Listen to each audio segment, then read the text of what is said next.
السلام علیکم۔ شفق YouTube channel کے ساتھ میں ہوں آپ کی ہوسٹ محرمہ۔ میں تمہیں طلاق دینا چاہتا ہوں۔ میز پر کھانا لگاتے ہوئے اس کا پورا دھیان پلیٹیں سجانے میں تھا اور میری آنکھیں اس کے چہرے پر جمی تھیں۔ میں نے آہستگی سے اس کا ہاتھ تھاما تو وہ چونک سی گئی۔ میں تم سے ایک ضروری بات کرنا چاہتا ہوں۔ کافی ہمت جتانے کے بعد بالآخر میرے منہ سے نکلا۔ وہ چپ چاپ کرسی پر بیٹھ گئی۔ اس کی نگاہیں چاہے میز پر مرکوز تھیں، پر ان میں سے اٹھتا درد میں بخوبی محسوس کر رہا تھا۔ ایک پل کے لیے میری زبان پر تالا سا لگ گیا، پر جو میرے دماغ میں چل رہا تھا اسے بتانا بہت ضروری تھا۔ میں تمہیں طلاق دینا چاہتا ہوں۔ میری آنکھیں جھک گئیں۔ میری امید کے برعکس اس نے کسی قسم کی حیرانی یا پریشانی کا اظہار نہ کیا، بس نرم لہجے میں اتنا پوچھا، کیوں؟ میں نے اس کا سوال نظر انداز کیا۔ اسے میرا یہ رویہ گراں گزرا۔ ہاتھ میں پکڑا چمچ فرش پر پھینک کر وہ چلانے لگی، اور یہ کہہ کر کہ وہاں سے اٹھ گئی کہ تم مرد نہیں ہو۔ رات بھر ہم دونوں نے ایک دوسرے سے بات نہیں کی۔ وہ روتی رہی۔ میں جانتا تھا کہ اس کے لیے یہ جاننا ضروری ہے کہ آخر ہماری شادی کو ہوا کیا ہے۔ میرے پاس اس کو دینے کے لیے کوئی تسلی بخش جواب نہیں تھا۔ اسے کیا بتاتا کہ میرے دل میں اس کی جگہ اب کسی اور نے لے لی ہے۔ اب اس کے لیے میرے پاس محبت باقی نہیں رہی۔ مجھے اس پہ ترس تو بہت آ رہا تھا اور ایک پچھتاوا بھی تھا، پر اب میں جو فیصلہ کر چکا تھا اس پر ڈٹے رہنا ضروری تھا۔ طلاق کے کاغذات عدالت میں جمع کروانے سے پہلے میں نے اس سے ایک کاپی تھما دی، جس پر لکھا تھا کہ وہ اس سے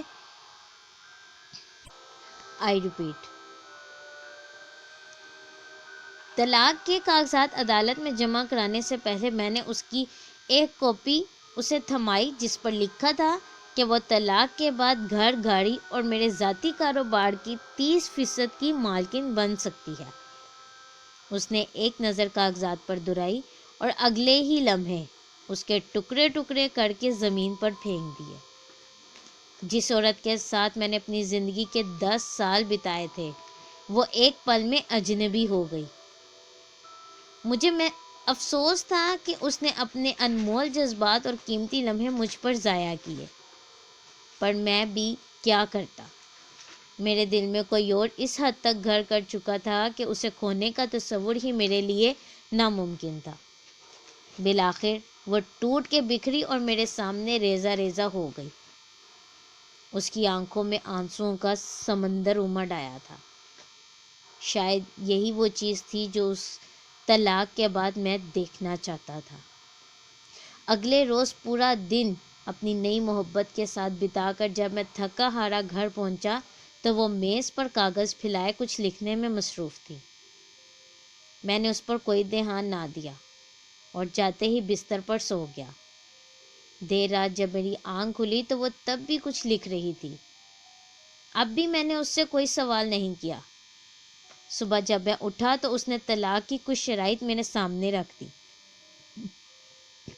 اسے میری دولت اور جائیداد میں سے کچھ نہیں چاہیے تھا۔ وہ بس 1 مہینہ مزید میرے ساتھ رہنا چاہتی تھی۔ اس 1 مہینے میں ہمیں اچھے میاں بیوی کی طرح رہنا تھا۔ اس شرط کی بہت بڑی وجہ ہمارا بیٹا تھا، جس کے کچھ ہی دنوں میں امتحانات ہونے والے تھے۔ والدین کی طلاق کا اس کی تعلیم پر برا اثر نہ پڑے، اس لیے میں اس کی یہ شرط ماننے کو بالکل تیار ہو گیا۔ اس کی دوسری اور احمقانہ شرط یہ تھی کہ میں ہر صبح اسے اپنی باہوں میں اٹھا کے گھر کے دروازے تک چھوڑنے جاؤں، جیسا شادی کے ابتدائی دنوں میں کرتا تھا۔ وہ جب کام پہ باہر جانے لگتی تو میں خود اسے اپنی باہوں میں اٹھا کے دروازے تک چھوڑ آتا تھا۔ حالانکہ میں اس کی یہ بات ماننے کو تیار نہیں تھا، لیکن آخری دنوں میں اس کا دل توڑنا مناسب نہیں سمجھ رہا تھا، اس لیے میں نے یہ شرط بھی مان لی۔ اس کی ان شرائط کے بارے میں جب میں نے اپنی نئی محبت سے ذکر کیا تو وہ ہنس کے بولی، وہ چاہے جو بھی کر لے، ایک نہ ایک دن طلاق تو اسے ہونی ہی ہے۔ میری بیوی اور میں نے اپنی طلاق کے معاملے سے متعلق کسی سے کوئی ذکر نہ کیا۔ شرط کے مطابق پہلے دن جب مجھے اسے اٹھا کے دروازے تک چھوڑنے جانا تھا تو وہ لمحات ہم دونوں کے لیے بے حد عجیب تھے۔ ہچکچاتے ہوئے میں نے اسے اٹھایا تو اس نے بھی اپنی آنکھیں بند کر لیں۔ اتنے میں تالیوں کی ایک گونج ہم دونوں کے کانوں میں پڑی۔ پاپا نے ممی کو اٹھایا ہوا ہے، ہاں ہاں ہاں۔ ہمارا بیٹا خوشی میں جھوم رہا تھا۔ اس کے الفاظوں سے میرے دل میں ایک درد سا اٹھا، اور میری بیوی کی کیفیت بھی لگ بھگ میری جیسی تھی۔ پلیز اسے طلاق کے بارے میں کچھ مت بتانا، وہ آہستگی سے بولی۔ میں نے جواباً سر ہلایا۔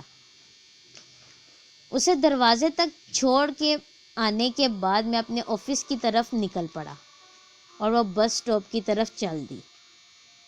اگلی صبح اسے اٹھانا میرے لیے قدرے آسان تھا، اور اس کی ہچکچاہٹ میں بھی کافی حد تک کمی آ چکی تھی۔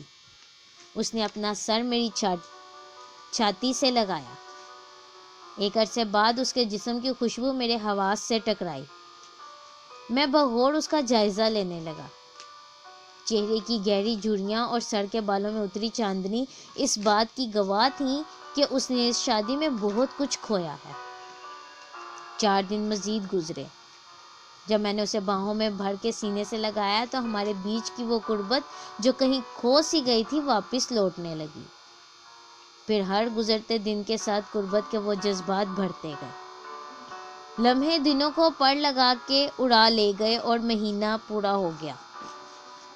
اس آخری صبح میں جانے کے لیے تیار ہو رہا تھا اور وہ بیڈ پر کپڑے پھیلائے اس پریشانی میں مبتلا تھی کہ آج کون سا لباس پہنے، کیونکہ پرانے سارے لباس اس کے نحیف جسم پر کھلے ہونے لگے تھے۔ اس وقت مجھے اندازہ ہوا کہ وہ کتنی کمزور ہو گئی ہے۔ شاید اسی لیے میں اسے آسانی سے اٹھا لیتا ہوں۔ اس کی آنکھوں میں امڑتے درد کو دیکھ کے نہ چاہتے ہوئے بھی میں اس کے پاس چلا آیا اور اس کے کندھے پہ ہاتھ رکھا۔ پاپا ممی کو باہر گھمانے لے جائیں۔ ہمارے بیٹے کی آواز میرے کانوں میں پڑی۔ اس کے خیال میں اس پل یہ ضروری تھا کہ میں کسی طرح اس کی ماں کا دل بہلاؤں۔ میری بیوی بیٹے کی طرف مڑی اور اسے سینے سے لگایا۔ یہ لمحہ مجھے کمزور نہ کر دے یہ سوچ کے میں نے اپنا رخ موڑ لیا۔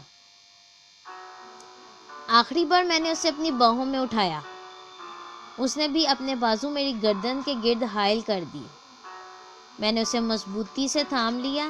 میری آنکھوں کے سامنے شادی کا وہ دن گردش کرنے لگا جب پہلی بار میں اسے ایسے ہی اٹھا کے اپنے گھر لایا تھا، اور وعدہ کیا تھا کہ مرتے دم تک ایسے ہی ہر روز اسے اپنے سینے سے لگا کے رکھوں گا۔ میرے قدم فرش سے شاید جم سے گئے تھے، اسی لیے میں بمشکل دروازے تک پہنچا۔ اسے نیچے اتارتے ہوئے میں نے اس کے کان میں سرگوشی کی۔ شاید ہمارے درمیان قربت کی کمی تھی۔ وہ میری آنکھوں میں دیکھنے لگی اور میں اسے وہیں چھوڑ کے اپنی گاڑی کی طرف بڑھا۔ تیز رفتار گاڑی چلاتے ہوئے بار بار ایک خوف میرے دل میں گھر کر رہا تھا کہ کہیں میں کمزور نہ پڑ جاؤں، اپنا فیصلہ بدل نہ دوں۔ میں نے اس گھر کے دروازے پر بریک لگائی جہاں نئی منزل میرا انتظار کر رہی تھی۔ دروازہ کھلا اور وہ مسکراتے ہوئے میرے سامنے آئی۔ مجھے معاف کر دو، میں اپنی بیوی کو طلاق نہیں دے سکتا۔ میرے منہ سے نکلے یہ الفاظ اس کے لیے کسی دھماکے سے کم نہیں تھے۔ وہ میرے پاس آئی اور ماتھے پہ ہاتھ رکھ کے بولی، شاید تمہاری طبیعت ٹھیک نہیں ہے، یا پھر تم مذاق کر رہے ہو۔ نہیں، میں مذاق نہیں کر رہا۔ شاید ہماری شادی شدہ زندگی بے رنگ ہو گئی ہے، پر میرے دل میں اس کے لیے محبت اب بھی زندہ ہے۔ بس اتنا ہوا، ہم ہر وہ چیز بھول گئے جو اس ساتھ کے لیے ضروری تھی۔ دیر سے ہی صحیح، پر مجھے سب یاد آ گیا ہے، اور ساتھ نبھانے کا وہ وعدہ بھی یاد ہے جو شادی کے پہلے دن میں نے اس سے کیا تھا۔ نئے ہر بندھن کو توڑ کے بعد میں پرانے بندھن کو دوبارہ جوڑنے کے لیے واپس لوٹا۔ میرے ہاتھ میں پھولوں کا ایک گلدستہ تھا جس میں موجود پرچی پر لکھا تھا، میں ہر روز ایسے ہی تمہیں اپنی باہوں میں اٹھا کر دروازے تک چھوڑنے آؤں گا، صرف موت ہی مجھے ایسا کرنے سے روک سکتی ہے۔ میں اپنے گھر کے دروازے سے اندر انٹر ہوا اور دوڑتے ہوئے سیڑھیاں چڑھنے لگا۔ میرے پاس اپنی بیوی کو دینے کے لیے زندگی کا سب سے بڑا تحفہ تھا۔ میں جب اس سے چند لمحوں کی دوری پہ تھا تبھی زندگی کی ڈور اس کے ہاتھوں سے سرک گئی۔ کئی مہینوں تک کینسر کی بیماری سے لڑتے وہ ہار چکی تھی۔ نہ اس نے کبھی اپنی تکلیف کا مجھ سے ذکر کیا اور نہ ہی مصروف زندگی نے مجھے اس سے پوچھنے کا موقع دیا۔ جب اسے میری سب سے زیادہ ضرورت تھی تب میں کسی اور کے دل میں اپنے لیے محبت کھوج رہا تھا۔ وہ جانتی تھی کہ اس کے پاس زیادہ وقت نہیں ہے، کہیں ایسا نہ ہو کہ اس کی موت سے قبل طلاق کا اثر ہمارے بیٹے کے دل میں پڑے، میرے لیے نفرت کا بیج بو دے۔ اس لیے بیتے ایک لمحے میں اس نے اپنے بیٹے کے سامنے انتہائی محبت کرنے والے شوہر کا میرا روپ نقش کر دیا، جو حقیقی تو نہیں تھا پر دائمی ضرور بن گیا۔ یہ کہانی ان لوگوں کے لیے ہے جو اپنے بے رنگ رشتوں میں رنگ بھرنے کی بجائے ان سے دور بھاگنے کی کوشش کرتے ہیں۔ کئی بار یہ سمجھنے میں ہم دیر کر دیتے ہیں کہ نئے رشتے قائم کرنا زیادہ صحیح ہے یا پھر پرانے رشتوں میں رنگ بھرے جائیں۔ اس کا فیصلہ آپ کے ہاتھ میں ضرور ہے، لیکن ایسا نہ ہو کہ آپ وقت پہ فیصلہ نہ کر سکیں اور اس تاخیر میں ہاتھ ہمیشہ کے لیے خالی رہ جاتے ہیں۔ تو دیر مت کیجیے، سوچیے کہ اگر آپ کی زندگی بھی بے رنگ ہے تو بجائے نئے رشتوں میں رنگ بھرنے کے اپنی زندگی میں رنگ بھریں۔ ہو سکتا ہے آپ کے رشتوں میں بھی قربت کی کمی ہو۔ ایک بار اپنے ارد گرد نظر دورائیں اور سوچیں کس چیز کی کمی ہے جس کو پورا کرنا ہے۔ نئے رشتوں کو نہ جوڑیں بلکہ جوڑیں بھی، لیکن پرانے رشتوں کو پہلے رکھیں۔ اپنی رائے ضرور دیں تاکہ اندازہ ہو کہ آپ کیا سوچتے ہیں۔ خیر، اس طرح کی مزید ویڈیوز سننے کے لیے ہمارے چینل کو لائک اور سبسکرائب کرنا مت بھولیں۔ شکریہ۔